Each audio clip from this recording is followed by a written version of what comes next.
Hi, first grade teachers. My name is Kelly, and today I'm going to walk you through the community unit plan for first grade social studies. This is the third social studies unit of the year. It has 16 lessons and should take around 17 days to complete.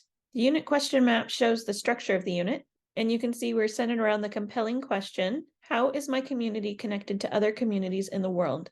We have 4 supporting questions. What is a community? What are the different jobs in my community? Why do communities have banks? And why do we trade goods and services with people in other communities? So with supporting question 1, we're going to define community and we're going to understand sources. With supporting question 2, we're going to talk about jobs in a family versus jobs in a community. We're also going to learn about thinking like an economist. In supporting question 3, we work on our financial literacy standards of borrowing and saving and the role of banks in a community. In question 4, we start looking at the concept of trade and how one community may have a certain type of goods or services available that another community might not.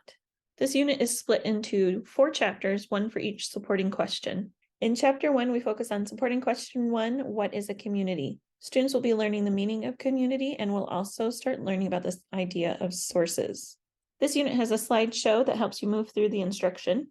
In lesson 1, we start by asking students to look at an image and explain what they see. Here's the image that students will take a look at. They might notice that there are a lot of houses, that there's tall skyscrapers in the background. They might point out the people playing and walking around. They might point out the cars, the grass, the sky, any of those items.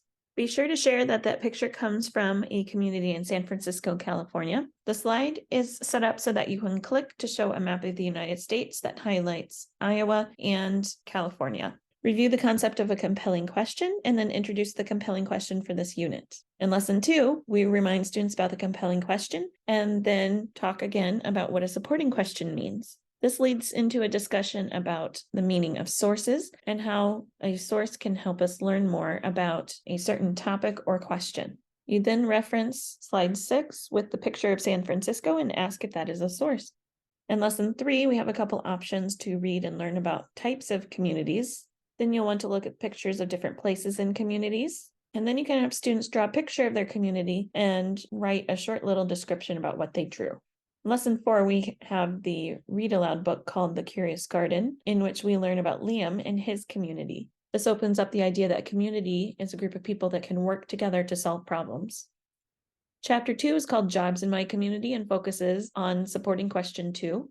Students are going to talk about the jobs that they do in their family and in their community. We review the concept of needs and wants that they learned back in kindergarten, and students will practice more with figuring out if a source is primary.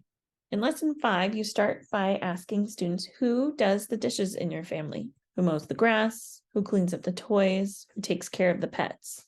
Then you explain that these are jobs that people do at home, then define what the word job means.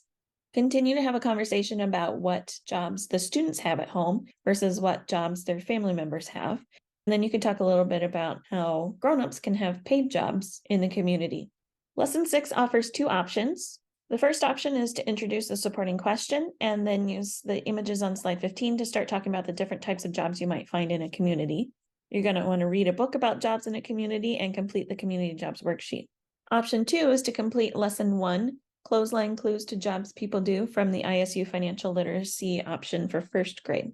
Again, students complete the community jobs worksheet. In lesson 7, students start by taking a look at this image and trying to figure out what is happening in the picture. You'll want to share that this is a type of source called a primary source, meaning that it was taken during that time period and wasn't created afterwards. There's another image on slide 17 that you can go through and practice the idea of a primary source and how to figure out who, when, where, and why of its creation.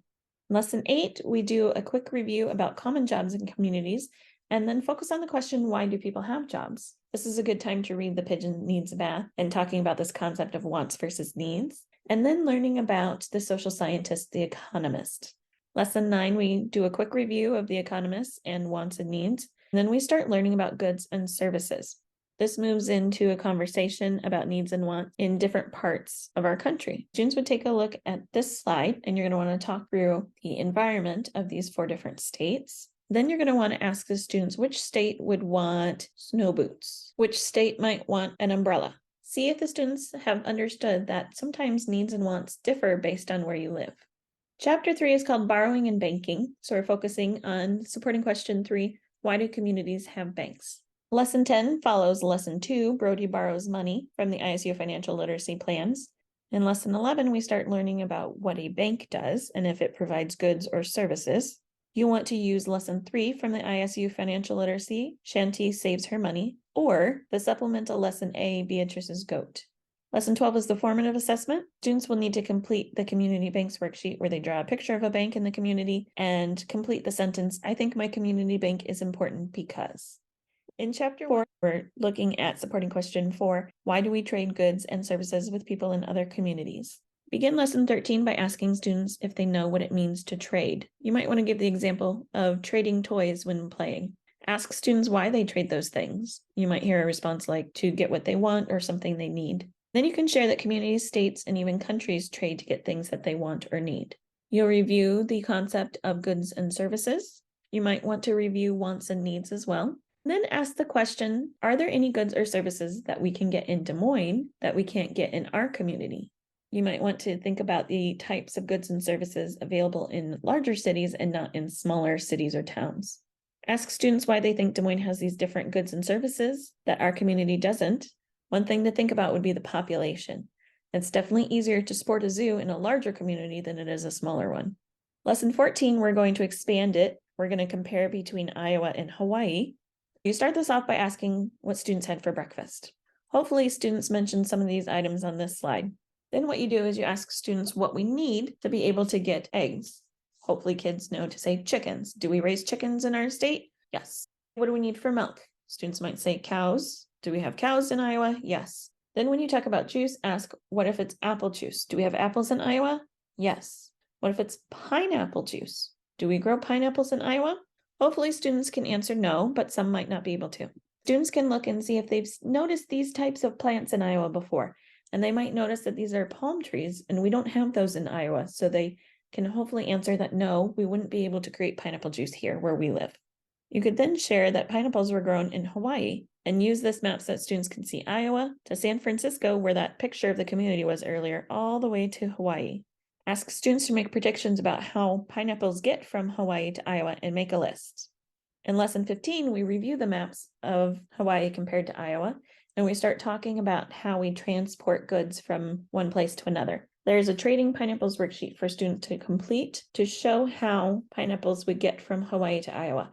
We continue with the concept of trading, and this time we're going to add another one. We're going to talk about importing, which means to bring goods into a country. And we're going to start understanding that while we can get some other products from Hawaii, we need to have more available based on the demand. There are people who want more than what we can get from Hawaii.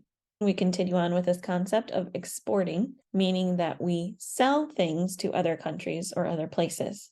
Students then complete the My Community and the World worksheet and explain a way that their community is connected to other communities in the world. This is the summative, and you might want to have students use examples from the unit, or you might want to generate a list of examples before starting. I hope this video was a helpful tool as you prepare to teach the community unit. As always, please reach out to your PLC leader, instructional coach, or curriculum facilitator with any questions or for any additional support.